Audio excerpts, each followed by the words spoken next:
What's going on, YouTube? It's your boy, Cam ATL, and welcome back to another MLB High Five video with your boy. Drop a like down below because I already know you're gonna love it. Subscribe to the channel if you haven't already. Comment anything in the comment section. And thank you guys for joining me as always. GreenlightDFS.com. Join the squad. We won once again last night. We have been absolutely on fire in MLB. It's been fantastic. So if you want any of our content, we've got a bunch of tools. We put out our favorite prize picks, our favorite DFS, all that good stuff. GreenlightDFS.com is the way to go. A ton of people have jumped on. New people have jumped on Greenlight over the last month or so. It's been awesome having you new people come in. Glad that we have been able to be successful for y'all and that y'all love the tools and all that good stuff. So that's awesome. Every day I get hit up about, the tool helped me do this, the tools help me do that, and blah blah blah. It's awesome. So I love it. I love all the hard work me and the developer and everybody put into making sure the tools are really easy to understand, self-explanatory, and just quick and to the point, and it helps people to be able to really find the right place super quickly, and that's the best part about it. Anyways, let's get straight into it. By the way, the NFL tool, we're in the process of working on the NFL tool right now. So me and the developer are working on that. We'll have all that ready so that by week one, we're good to go. All right. Let's go ahead and get straight into it. Now, starting off at pitcher on this slate. So once again, we have a game at course. Um, by default, everyone's going to stack it. Last night, your boy told you that he probably wasn't going to stack it, and I did exactly that. I did not stack cores, and it was an easy cash night. Today, I don't have a lean just yet. There are certain players that I do like on both sides, but honestly, none of them made the high five. All right, and we're gonna talk about the people who did make the high five. All right, let's get it. So first and foremost, Carlos Rodon. So I haven't struggled too much, regardless if I end up wanting to throw in some Dodgers or Colorado and spend money on those guys, or if I want to, whatever I want to do. I haven't struggled too much to be able to get the all-around best pitcher on this slate, and that is Rodon. Now we have solid options: Gallen, Manaya, Ray, Wheeler, Rodon. All these guys are solid. Charlie Morton. All these guys are solid pitchers. They're all pretty damn, ace type level pitchers. Um, but Rodon is just a level ahead when it comes to matchup involved as well. Rodon's got a huge K rate. He's at home in San Francisco, a pitcher friendly ballpark, going against Detroit, who is just my grandma could get more hits against Rodon than this Detroit squad will. All right, literally, my grandma, and she has arthritis. All right, my grandma with arthritis could get more hits against Rodon than this Detroit offense will. All right? So that just puts it in perspective for you. Rodon is locked. Okay? Plain and simple. Play Rodon, get cute everywhere else. No, I mean, if you want to get, sneaky ish, then cool. Zach Wheeler's facing Atlanta at home. Fine. Whatever. Robbie Ray's facing Baltimore. Now, this is a spot that I feel like a lot of people might possibly jump on that could also be the trap game like Montgomery's situation was yesterday. I talked about Montgomery. That game was a little bit of trappy-ish, and it ended up being just that. Robbie Ray, I want to talk about it. I'm not saying 100% this is a trap situation, but Baltimore has been pretty damn solid. They have like a 175 WRC plus. WRC plus is a stat that kind of calculates the hitting, how the hitting's been altogether, like overall, with runs and everything together. And it's a good idea of how a team has been. Baltimore has been really good versus lefties. Really good versus lefties. Now, Robbie Ray has a solid K rate. He's at home in Seattle, a pitcher friendly ballpark. That's cool and all that. But like I said, as of late, Baltimore has been really good versus lefties. So take that as you will. Baltimore has been good. So if they rock Robbie Ray, don't be surprised. Zach Gallen is going against San Diego. San Diego is another team that, as of late, has been incredible versus righties. Even with Machado out of the lineup, they have been really good over the last little short period of time, like last 7 days or so. They've been really good against right-handed pitching, okay? And they're at home, right? They are at home, right? No, they're on the road, but they've just been good. So I really like this spot for San Diego. Let me see. Let me be 100% accurate on what I say before I say it. Let me see real quick. San Diego is on the road, and on the road, because the information I got, I wanted to make sure I tell you guys right.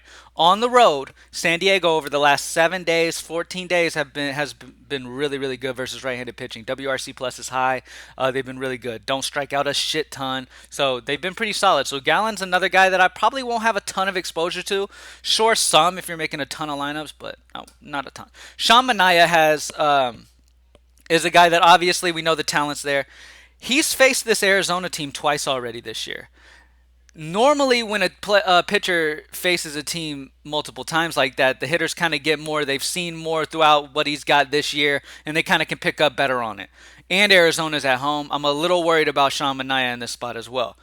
Patrick Corbin is going to be my SP2. Now, there's two options here. Keegan Thompson or Patrick Corbin. Or Charlie Morton is another guy, but I'll talk about that in a second. All right, those are my three next guys that I like. Patrick Corbin's only 5'3". He really opens things up for the rest of your squad. Now, Corbin's not going to blow you out of the water. His K rate's not going to blow you out of the water. Everything about him, he's just super mediocre. All right? Super mediocre. Now, when I played baseball, I was better of a pitcher than I was a hitter. And I could still hit Corbin right now. You know what I mean? Like, probably blindfold me and I could probably still hit Corbin. But, on the bright side, Pittsburgh's just as bad at hitting as I am. You know what I mean? So, Pittsburgh pretty much bats like they're blindfolded. You know what I mean? They might as well be blindfolded against Corbin because the way they struggle versus lefties is pathetic. Okay? Corbin is at home in Washington going against a pathetic Pittsburgh team versus lefties. They strike out 1,000,000 times per game. Literally. And I'm telling you exact stats. They strike out 1,000,000 times versus lefties per game. All right, and their WRC plus is horrible. My son has a higher WRC plus versus lefties right now, and he's never even taken a bat, and he's got a better one. All right, so that's how bad they are. They're bad. Okay, Patrick Corbin is horrible, but Pittsburgh is worse. So play Patrick Corbin at 5'3". Keegan Thompson at 6'6". Now, Keegan Thompson's not as horrible as Corbin. Keegan Thompson at home in Chicago has been elite. He almost a 30% K rate at home in Chicago. The wind is blowing out, but I mean a lot of times that happens, honestly. So Keegan Thompson has been pretty damn solid. His K rate is huge, like I said, almost 30% K rate at home in Chicago. Cincinnati's not an offense that really scares anybody. You know what I mean? So this is another spot where I think it could go great. Now, a lot of places that I have seen have Keegan Thompson like unplayable. You know what I mean? And because of that reason, he is going to be incredibly low owned. All right? Incredibly low owned. He will have zero ownership. But Keegan Thompson with this 30% K rate, I think it's like 11.5 Ks per 9 or something while at home in Chicago against Cincinnati, who's not a scary offense. Wind is blowing out, so things could get dirty. But things could also go right in a big way as well. So I wanted to tell you, Keegan Thompson, his upside is solid for GPP. Charlie Morton.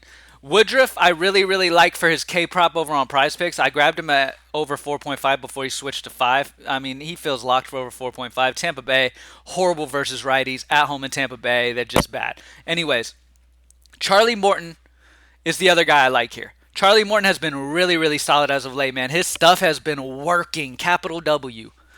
Actually, working all caps. All right, his stuff has been brilliant.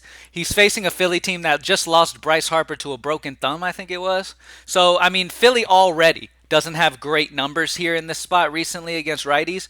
Take Harper out, and they're just even worse. All right, Charlie Morton should really have a good game here. And if you find a way to where you have plenty of value on this slate, we'll talk about some of the value, and I'm actually going to put him in the high 5. Then Charlie Morton as your SP2 is perfectly fine. I'm going to go Corbin just to give you some more, openness. But the reason I'm going Corbin is because of this next bat. I have an absolute crush on this guy today.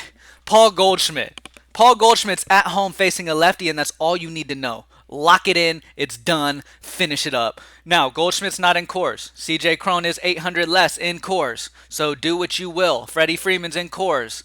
Cheaper as well. Paul Goldschmidt is priced up, but Paul Goldschmidt's numbers have been the most ridiculous thing I have ever seen. Okay? I was more blown away by Paul Goldschmidt's numbers versus left-handed pitching when I was doing my research. And I already knew he was great versus lefties. That's known in the. Everybody should know that. Just know that if you're a basic beginning player in DFS, know Paul Goldschmidt versus lefties is just. There's not many things guaranteed in life, right? But Paul Goldschmidt getting a hit versus a lefty is almost a lock. Nolan Arenado against lefties. Manny Machado versus lefties. There's guys, Nelson Cruz versus lefties. There's guys who throughout their career you have known versus lefties are good. Paul Goldschmidt is one of those guys. Now, here's the reason I love him today. He will have no ownership. With the game in course, people are. I'm not gonna say they're stupid. All right, I'm not gonna say they're stupid. I'm gonna be nice here. When games are in course, people stack it up blindly. All right? I'm not saying they're dumb as hell or not. I'm not saying that. I'm not saying everybody's stupid. I'm just saying everybody goes crazy on course when it's in course, okay? Now, I understand it's an amazing hitting environment, and yes, this game could go for 20 runs. Not going to lie to you. But at the end of the day, I like to look at the numbers in general. Yes, I'll take environment into consideration, but no matter what, Paul Goldschmidt versus lefties is a fantastic option. Yes, you're having to pay up for him, but dude, I mean, if I'm getting Paul Goldschmidt, this is the way I see it. If I'm getting Paul Goldschmidt, who honestly, numbers-wise, is the best bat at this position by far, maybe of the day in general. Numbers-wise, he is the best option on this entire slate when it comes to hitting. But yet, guess what? There's a game in course, so nobody's going to play him. So I get a chance of getting a Paul Goldschmidt who could double dong at no ownership. Yes, please. Thank you. All right, third base. Let's go ahead and talk about a little Evan Longoria. Now, here's some of the value guys that I like today. Evan Longoria, and then we have, what was the other guy? It was another San Francisco guy. SLATE. Now, I get it. They're going against Skubal. Skubal's solid, yada, yada, yada, yada, yada, yada. San Francisco is at home going against a lefty, plain and simple. San Francisco has been solid versus lefties. SLATE and Longoria have been highlighting this offense when it comes to facing lefties. We all know Wilmer Flores throughout his career has been solid versus lefties as well. As of late, he has not been. The guys who have really been seeing lefties well is SLATE and Longoria, and these are the two guys I really, really like here. Now, I think you're going to be able to get San Francisco guys low-owned here. I don't think they're going to be high-owned at all. I don't think they're going to be, crazy, but they're one of my favorite value spots of the day.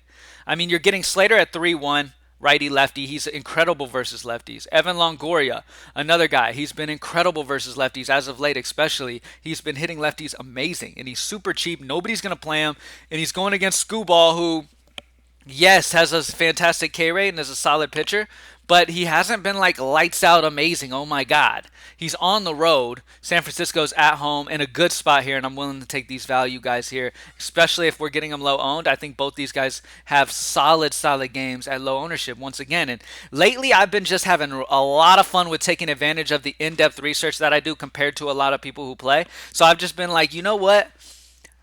I'm going to literally take advantage of this work I do all day long, and I'm going to really highlight these guys with the good numbers, and I'm not going to worry at all about ownership. Don't care where the ownership is. Care 0% about where the ownership is. I'm going to play the guys in the best spots who aren't going to be played, and that's why we have had multiple takedowns in the last week or so. So it's a great spot here. All right, so Carlos Rodon, Patrick Corbin, or the other options at pitcher if you're wanting to pay. Charlie Morton, Keegan Thompson. These guys are sneaky options at pitcher as well that I like. Paul Goldschmidt, favorite bat on the entire slate. If he fails me against a lefty in this incredible, ridiculous spot, then so be it. Like I said before, I was more blown away by the number that I saw when I was looking at Paul Goldschmidt versus lefties than I would be if an alien came to my window right now knocking on it and said hello to me. Seriously. Evan Longoria, Austin Slater, these dudes are amazing options as well. I think this is going to be a low-owned spot for San Francisco, and I think they can honestly get to Skubal. Lately, Skubal has gotten rocked, and they honestly could really get to Skubal here. With Skubal struggling as of late, and San Francisco being at home and being solid versus lefties, this is a recipe for disaster for Skubal here. And and the wind's blowing out at 10 miles per hour. It doesn't really matter much, but over the last 3 games, Skubal has a total of 11 points. He scored a total of 11 DraftKings points over the last 3 games. He has gotten absolutely demolished. He has given up 15 runs in 3 games. Now he's going against a San Francisco squad that, let me reiterate, will have no ownership and they are cheap. So that's all I got to say. Thank you guys for joining me as always. Have an amazing day. Go get this money. Join us for our prize picks. They are already posted over at greenlightdfs.com. We have the tools. I will also be adding prize picks as the day goes on, depending on if I like spots or once lineups drop and stuff. Sometimes you can grab spots where the lineup is just ultra weak, all types of stuff. So we'll see. But anyways, let's keep this fire up for DFS, man. Let's get this money. Thank you guys for joining me as always, and I'm out.